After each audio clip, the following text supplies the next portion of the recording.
Jai Hind, dear students of class 10. This is Vivek Srivastava sir, and I am going to tell you about the new syllabus of history.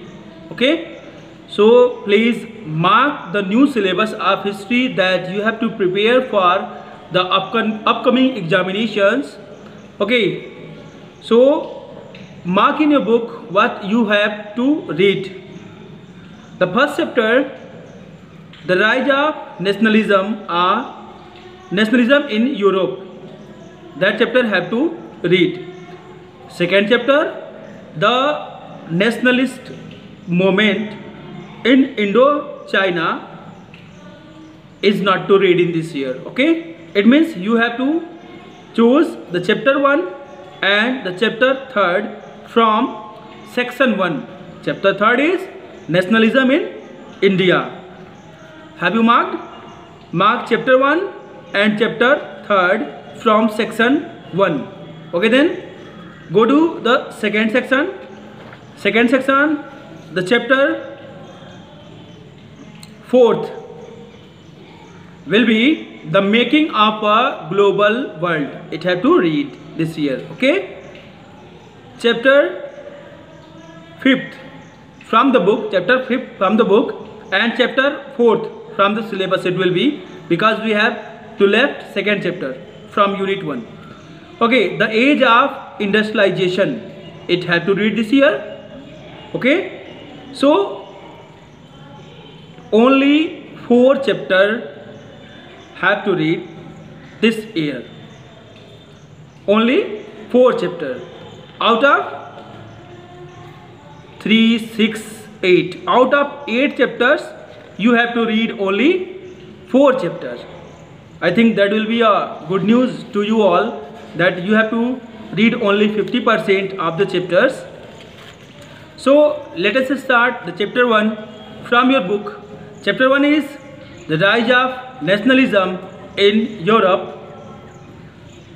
So start the chapter. First topic of this chapter is the French Revolution and the idea of the nation.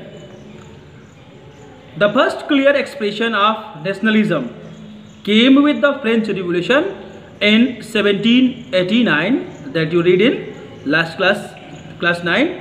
As you would remember, was a full-flagged territorial state in 1789 under the rule of an absolute monarch. Okay, the political and the constitutional change that came in the wake of French Revolution led to the transfer of sovereignty from monarchy to a body of French citizens. Okay, the revolution proclaimed that it was the people who would henceforth constitute the nation and shape its destiny. Chapter में आप लोगों को ये बताया गया है कि कैसे आप लोगों ने लास्ट ईयर में देखा कि फ्रेंच रिवॉल्यूशन हुआ और इस रिवॉल्यूशन के थ्रू कैसे पावर जो है एक हैंड से दूसरे हैंड तक, एक हाथ से दूसरे हाथ तक पहुंचती है, और इसके माध्यम से नेशन में क्या क्या डेवलपमेंट, सुधार, चेंजेज होते हैं. From the very beginning, the French revolutionaries introduced various measures and practices that could create a scene of collective identity among the French people. देखिए लिखा कि from the beginning, the French revolutionaries, जो विद्रोही थे French के, introduced various measures and practices. उन्होंने कई प्रकार के जो है मीजर्स, पैमाने, मानक, मात्रक लगाए, that could create a scene, जिससे कि एक ऐसा दृश्य हो सके, the collective identity among the French people, जिससे कि फ्रेंच के लोगों के बीच तक ये बात पहुंचे. The idea of la patrie, it means the fatherland. La patrie means the fatherland, and le citizen, यानी कि the citizen. Okay, emphasize the nation of a united community enjoyed equal rights under a constitution. यानी एक संविधान के नीचे सभी लोगों को एक समान अधिकार मिले। A new French flag the tricolour was chosen to replace the former royal standard. पुराने राजशाही झंडे को हटा के एक नया ट्राई कलर फ्लैग लगाया गया। State generals was elected by the body of active citizens and rename the national assembly. देखिए, न्यू हैमन्स वेयर कंपोज्ड, नए नए वहाँ पे हैमन्स गीत कंपोज हुए। ओथ्स टेकन, ठीक है, नए नए शपथ बनाए गए। And martyrs commemorated all in the name of nation, और सभी कुछ जो है वो राष्ट्र के नाम से नए रूप से बनाया गया। A centralized administrative system was put in place and it formulated uniform laws for all citizens with its territory.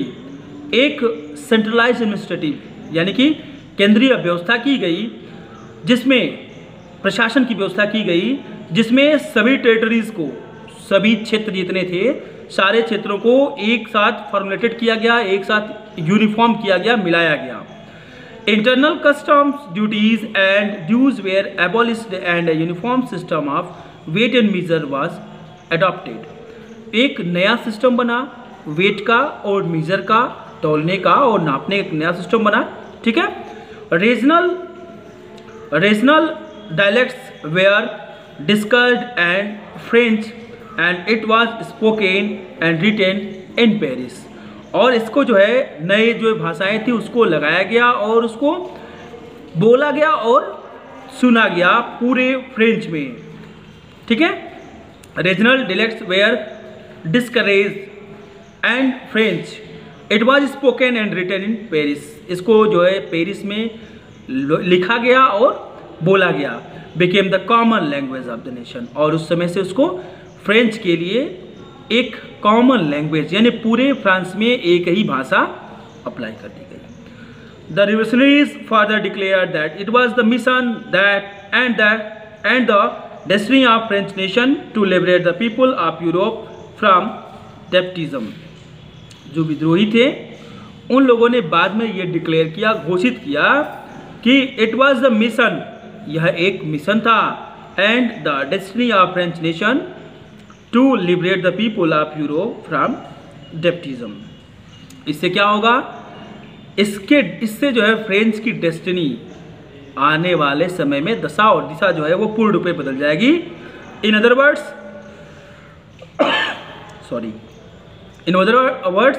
To help the other peoples of Europe to become nations. यानी ये एक सीख बनेगी जिससे यूरोप के और सारे देश जो हैं वो चेंज होंगे। When the news of the events in France reached the different cities of Europe, जब यूरोप के और शहरों में फ्रांस का ये न्यूज़ पहुंचा, students and other members of educated middle classes began setting up Jacobin clubs. Student और middle class के जो बच्चे थे वो जैकबिन क्लब्स में बैठना शुरू कर दिए। There activities and campaigns prepared the way for the French आर्मीज, और उससे जो है उनके एक्टिविटीज से फ्रेंच आर्मी का एक ट्रैक, एक रास्ता प्रिपेयर हो गया, एक मार्ग बन गया, विच मूव्ड इनटू हॉलैंड, जो हॉलैंड तक पहुंचा, Belgium, Switzerland and much of Italy in 1790s। यानी कि जो विद्रोह, जो रिवोल्यूशन शुरू हुआ था फ्रांस से, वो रिवोल्यूशन हॉलैंड, बेल्जियम, स्विट्जरलैंड के माध्यम से इटली तक पहुंचा 1790s में। With the outbreak of the revolutionary war the French armies began to carry the idea of nationalism abroad. यानी कि इसी के साथ साथ और देशों ने जो है इन सब चीज़ों को शुरू किया। And we will discuss in the next class. Okay then, that's all for today. Thanks for watching the video.